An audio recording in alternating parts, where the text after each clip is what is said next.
So, as Catholics, we know that there's a certain authority that Jesus Christ left on earth to kind of guide us and tell us what the church teaches and to maintain a certain continuity of faith from beginning to end from throughout all of Christianity.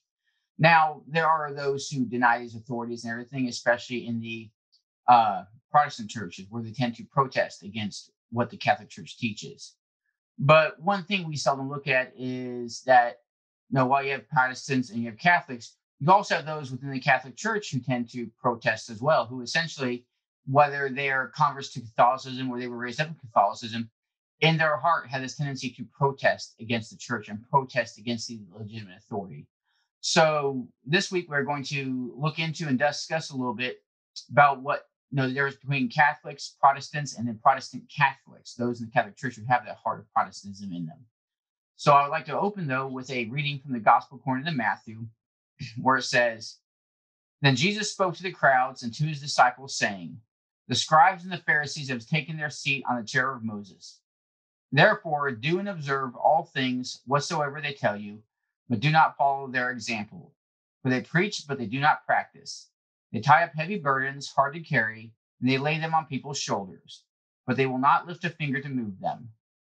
All their works are performed to be seen. They widen their phylacteries and lengthen their tassels. They love places of honor at banquets, seats of honor in synagogues, greetings in the marketplaces, and the salutation, Rabbi. As for you, do not be called Rabbi. You have but one teacher, and you are all brothers. Call no one on earth your father. You have but one Father in heaven. Do not be called Master. You have but one Master, the Messiah. The greatest among you must be your servant. Whoever exalts himself will be humbled, but whoever humbles himself will be exalted.'" The Gospel of the Lord. My name is August Klein. This is the Saint and Youth Ministry Podcast.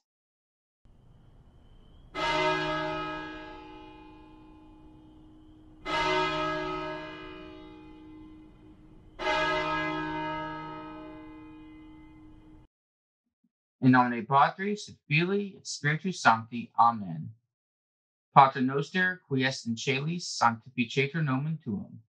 Adveniat regnum tuum, fiat voluntas tua, sicut in cielo et in terra. Panem nostrum quotidianum da nobis odie, et dimitte nobis debita nostra, sicut et nos dimittimus debitoribus nostris. Et ne nos inducas in tentationem, sed libera nos a malo. Amen. Sancta Anna, ora pro nobis. Sancta Ioannis Paulus Secundum, ora pro nobis. Sancta Augustini, ora pro nobis. Sancta Benedicti, ora pro nobis. In nomine Patris et Filii et Spiritus Sancti. Amen. All right, so looking at this reading a little bit, I'm going to review it as we talk about it. I want to point out a couple things, and some of these are things that I have pointed out previously in the past. One is talking about the authority of the scribes and Pharisees. This is in the time of Christ. These are the scribes and Pharisees are ones that Jesus obviously didn't really mince terms with. He didn't kind of speak gently about them. He would call them a brood of vipers. He would call them hypocrites. He would call them whitewashed tombs. But when the people questioned about their authority, he said that they have sat themselves on the chair of Moses. So do whatever they tell you, just don't do what they do. Now, these are the Old Testament priesthoods, the ones, not the ones he established, but the ones that came before. Now, Jesus comes and he establishes a priesthood that replaces the old priesthood. The presbytery priesthood replaces the old Arios priesthood in the Greek. So the priesthood as the fulfillment of the covenant is greater than that of the old priesthood. The new priesthood is greater than the old. So obviously goes the authority is greater. Now, if Jesus says to the old ones, when they do things that they shouldn't be doing, do whatever it is that they tell you, just don't do what they do, that command would apply doubly so to the priests and the deacons and the bishops today, because their authority exceeds that of the old scribes and Pharisees. And one thing we need to remember too is we have this tendency sometimes to want to try and rationalize why we don't have to listen sometimes, especially when we look at ourselves, we think we have we have a close relationship with Christ, or maybe that we know more than they do. But what we do then is we are taking positions upon ourselves that belong to them. We're taking, like you talk about, do not be called teacher, do not be called rabbi, do not be called master. But when we assume these positions ourselves, what happens is we end up exalting ourselves. We end up putting ourselves in a higher position than those who are actually given legitimate authority, who have the holy orders that instills that authority in them, which we don't. And again, whoever exalts himself will be humbled. Because this is the process of exalting when we attempt to take these positions for ourselves and say, well, I don't need to listen. I'm going to believe or teach what I feel like I should. Now, as we go on, we need to we're going to talk about the Protestantism a little bit. And we're going to try more succinctly define what that means. So Protestantism in the Modern Catholic Dictionary, it says that it is the system of faith, worship, and practice derived from the principles of the Reformation in the 16th century. As a name, it comes from the Protestatio of the Reformers at the Diet of Spires in 1529, against the decision of the Catholic majority that no further religious innovation were to be introduced. Although now divided into hundreds of denominations, the original families of Protestantism were only 5. The Lutheran, Calvinist, and Zwinglian on the continent, and the Anglican and Free Church or Congregational in Great Britain. 3 premises of Protestantism have remained fairly constant, namely, the Bible as the only rule of faith, excluding tradition and church authority, and justification by faith alone, excluding supernatural merit and good works, and the universal priesthood of believers, excluding a distinct episcopacy or priesthood, divinely empowered through ordination to teach, govern, and sanctify the people of God. The etymology of the word is protestare, to profess one's belief in or against something to witness. Now, that's a whole lot, kind of summarizing a lot of what's going on in Protestantism. But I want to look at the 3 core beliefs that they tend to hold real quick. They teach that, no, the Bible is the only rule of faith. No, we reject it, we claim to be Catholic. They exclude the tradition and church authority, so no magisterium, no oral traditions being handed down. And then justification by faith alone, excluding supernatural merit, good works, and the universal priesthood of believers. So that's 4. Excluding a distinct episcopacy or priesthood divinely empowered through ordination to teach, govern, and sanctify the people of God. Now, there are a couple of things in here when we start, again, trying not to listen to the legitimate authorities, is there are 2 of these premises that we actually end up embracing Protestantism when we try to say we don't need to listen to bishops. And one is that, we reject the church authority, the authority of the church to teach, and then we reject the distinct episcopacy and priesthood divinely empowered through ordination to teach and govern. When we don't accept the teaching authority, or we decide when we have to, it's not when we have to, but when we decide for ourselves when we can and when we don't have to obey that authority, we're essentially rejecting that authority. So we start protesting. We end up becoming, in a way, a sort of quasi-Protestant everything.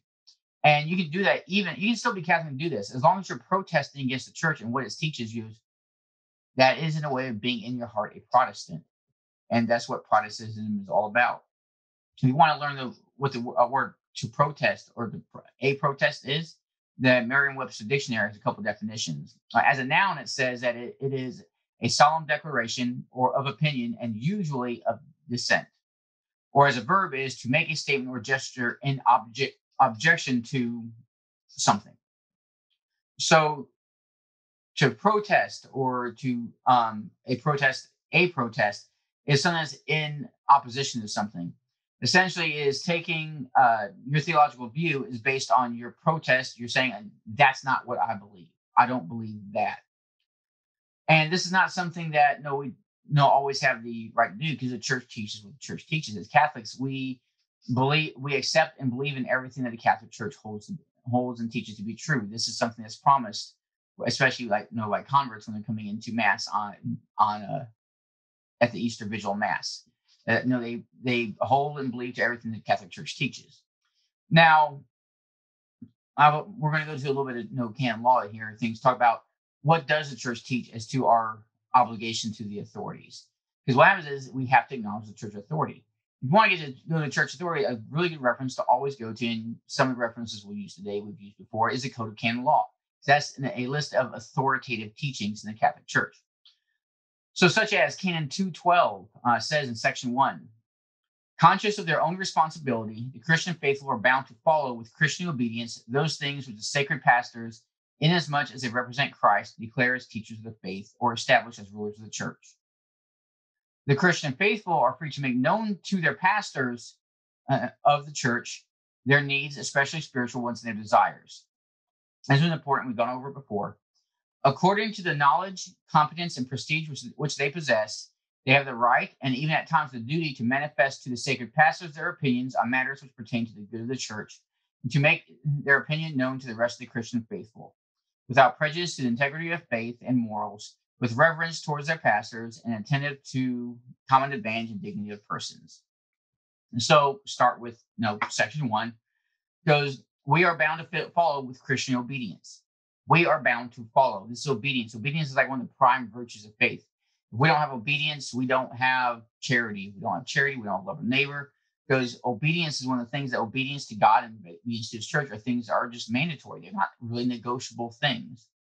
And it says, now, as much as we have to follow in obedience, and we'll get more into this later too, anything that the church, as much as the pastors represent Christ, teach and hold to be true. Now, no, we could try and debate, all right, well, when do they represent Christ? But who has the authoritative answer on that? Well, it's the pastors. The pastors are the ones that declare when they represent Christ. The church is the one that declares when they represent Christ. We as a laity don't have the authority to make that distinction. We don't have that authority to try and say that, no, they do or don't represent Christ in certain cases. So we go on and talk about, according to the knowledge, competence, prestige which they possess, we have at right times and duties to manifest to the sacred pastors our opinions on matters which pertain to the good of the faithful and the church. So we have the right one to manifest to the pastors. We go, and if we don't like something that's going on and we think something needs to happen differently, first thing we do is we don't just go on Facebook and blast it. We go and we talk to the ones in authority who handle this matter. We do it peacefully. We do it amicably. We do it, like it says, with reverence towards the pastors. That's how we handle it. We go to them patiently, reverently, and then we petition, not protest, petition and ask, this is our concern. No, we would like that addressed, and then it will be addressed. Now, it also says that we can share with others our opinions. Now, that doesn't mean you can go out there and blast it on social media. It means I can share with you, you can share with me, I can share with Bob. You can share with Susan. We can talk and share with each other and share our concerns. Now, when we do that, it says without prejudice to the integrity of faith and morals, which means without preconceived notions. We can't just go into it and say, this is what I think, and I'm not going to budge, and this is what we're going to teach. We can't just hold these preconceived notions and say, this is the way it is. I don't care what anybody else says. I'm not going to change my mind on it. We have to go into it with the intent that I want to make sure that I am coming to the truth. Now, I may come out with the same notion I went in, but I can't go in saying I have a complete, utter refusal to change my position. We have to remain obedient to the church. We have to listen to the church. We have to come to try and know and understand what the church teaches. So without prejudice to the integrity of faith and morals, but always, again, even when we're expressing opinions, with reverence towards the pastors. We can't go out there condemning them and calling them a schmuck or a loser or a punk or a hypocrite. It's with reverence to our pastors and to the common advantage of dignity persons. We need to be trying uniting people together. This is the purpose of what we do. And it's actually very explicitly says that, addressed later on, this is what you do, because in Canon 1373, which is the one we've addressed before, a person who publicly incites among subjects animosities or hatred against the apostolic see or an ordinary because of some act of power or ecclesiastical ministry, or provokes subjects to disobey them, is to be punished by an interdict or other just penalties. Meaning, if you go out there and you try to cause division and you try to you engage in animus behavior against them, that you would hope would encourage others to act against them. Even if you go up and just going out there, if you just go out there and say, I don't like Bishop Olson, and sincerely saying it, not because you're trying to demonstrate, whatever. But if you go out there and you just start saying, I don't like my bishop, because that is an animus behavior. It's an attempt to breed animosity and division with the bishops. And this is punishable by an interdict. An interdict means that you can no longer receive the sacraments. Not just Eucharist, you can't receive penance until the interdict is lifted. You can receive no sacrament in the Catholic Church licitly. So I say, you go somewhere because they don't know you can't receive reconciliation. Now, you can go receive reconciliation, maybe your sins forgiven. No, and if you want to try and get to technicalities how that works, but even if they are, the problem is You were just disobedient. And that's a mortal sin. And now you committed another mortal sin, you still can't receive Holy Communion. Because even if you go confess that, well, you just committed it again. This keeps you in a state where you have to reconcile with the church. This is a state, something they try to do without completely excommunicating you a lot of times. So, like I said, it's one of those things. Again, you share with others, but you can't just go out there breeding division by publicly casting all sorts of doubts and contempt against the bishops and trying to make everyone question what the bishops are doing. That is animus behavior, and honestly goes because of the fact that Code of Canon Law tells you shouldn't do this and you should act with reverence towards the pastors. That is an act of defiance, it's an act of disobedience. It is, as we'll discuss in a little bit, a mortal sin, and we should not be engaging in it. Again, you engage in it, you should not be receiving Holy Communion. So, as far now, all this also talks about their authority within the realm of what they're supposed to talk about. Now, the word dissent most commonly comes up with is in matters of politics. When we talk about how the country should be run, immigration policy, healthcare policy, stuff like that. Now, in Catechism 2246 of the Catholic Church, it does say, it is part of the Church's mission to pass moral judgments even in matters related to politics, whenever the fundamental rights of man or the salvation of souls requires it. The only means she may use are those which are in accord with the gospel and the welfare of all men according to the diversity of times and circumstances. So, when the salvation of souls requires it, they can pass the church, and a church, led by its magisters. The bishops can pass moral judgments even in matters related to politics. They can pass moral judgments. There's a law that's passed. They can go out there and say, this law is immoral. You can't support it or you shouldn't support it. We're supposed to give religious assent to the intellect to. We are supposed to listen to them because, again, this is on, whenever it says the fundamental rights of man or the salvation of souls requires it. But again, who decides that? It's the church. It's the bishops. It's the priests. We don't get to decide when the fundamental rights of man or the salvation of souls requires it. We don't have that authority. Even if we believe that we have the greatest relationship with God, we don't have that authority because if we think our relationship is so great that we just know better and we can defy the bishops, that's disobedience. And that point is if you're disobedient, no matter how much you feel like you're in a relationship with Christ, because that's not a good relationship if you're being disobedient. Again, because you may feel like it, but as I've asked before, what's the greater or what's more important? Feeling like you're close to God or actually being close to God? The two don't necessarily always correlate. You can feel very close to God and be far away from him. So as far as this obedience and the seriousness of it, Thomas Aquinas has something to say about it in the Summa Theologica. In question 104, Article 5, he says, Nevertheless, man is bound to obey his fellow man in things that have to be done externally by means of the body. And yet, since by nature all men are equal, he is not bound to obey another man in matters touching the nature of the body. For instance, in those relating to the support of his body or the begetting of his children. Wherefore, servants are not bound to obey their masters, nor children their parents in the question of contracting marriage, getting into marriage, or of remaining in the state of virginity and the like. So they can't force you into virginity. They can't force you to give it up. But in matters concerning the disposal of actions and human affairs, a subject is bound to obey his superior within the sphere of his authority. For instance, a soldier must obey his general in matters relating to war. A servant his master in matters touching the execution and duties of his service. A son his father in matters relating to the conduct of his life and the care of the household, and so forth. And so, in this case, the magisters in matters relating to faith and morals and the religion and the Catholic Church. Within that sphere and what they teach about faith and morality, we are obliged to obey them. Now, as far as the execution of certain things, they don't get to tell you, you need to be religious, you need to be a virgin, you need to get married and have children. They can't tell you which one it is. Now, as far as things such as moral truths, like the evilness of the evil nature of contraception and the like, they can't teach that. So they can tell you, no, you can't use contraception. Contraception also includes things outside the body. But they can't tell you that you have to engage in procreative activity. So essentially, they can't tell you have to have sex.